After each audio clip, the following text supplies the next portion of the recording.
Some of my earliest music memories are the Beatles. I think I would have been too young to see the Ed Sullivan Show. I really don't remember, but I remember the Beatles just grabbing my attention. I was born in '63, so obviously I missed the height of Beatlemania. But here's a good place in the story to tell you that I am potty trained. So during the height of Beatlemania, I had some important stuff going on. I wanted to be a lead singer my whole life. Ever since I was a little kid, my mom owned a diner in Harvard, Illinois. I would grab a broom, stand in front of the jukebox, and sing along with Elvis songs. Truck drivers would put tips in cups for me. And then I was hooked.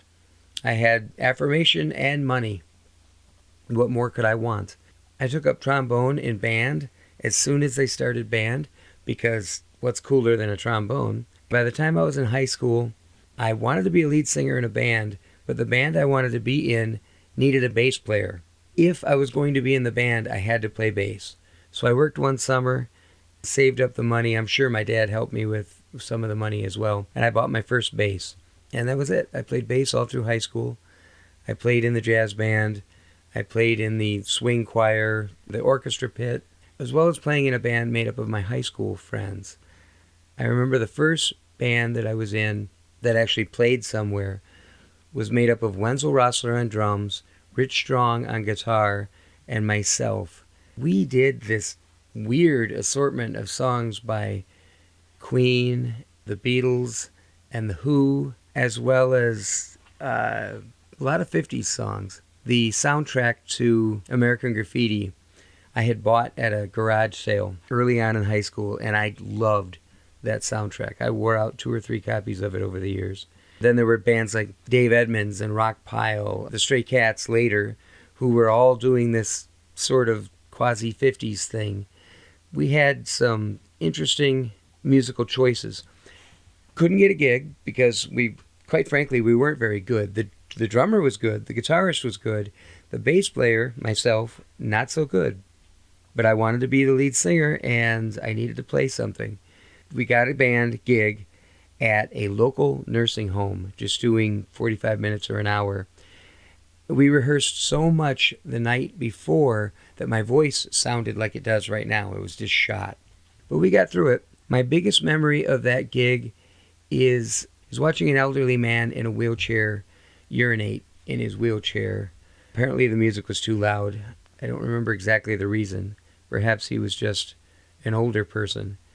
But that was the sort of affirmation I should have expected, because that's been a reoccurring pattern. Since then. Yeah, first time I ever played in a bar band, I was 18, I think. We played at a little place called Sally's in Hanover, Illinois, or Marengo. I played bass. A guy named Jim Galen was the guitar player. I do not remember who the drummer was. And Rick Heyman was keyboard player. Not that any of this matters to the 1 or 2 people who will hear this. My strongest memory of that gig is Jim, the guitarist, kicking in the intro to Sweet Home Alabama. And he had to play it 2 or 3 times before some guy who was absolutely drunk came up and whispered in my face with his eyebrow-singeing alcohol breath, "Big wheels keep on turning." And then he just sort of wandered off, and it was like my angel who rescued me, because I could not remember the first lyric so that we could start that song. That's also been a reoccurring pattern in my life. It wasn't too long after that I decided that I would rather play original music, my own songs. They weren't necessarily very good, nor was I particularly good at doing them, but that seemed like a more exciting path to me and my lead singing. So that's the beginning of my musical career. As the Bible says, do not despise humble beginnings. That's true. I wasn't very good at all for the first several years I played. I wasn't very good as a vocalist for the first several years I sang, but it didn't matter to me.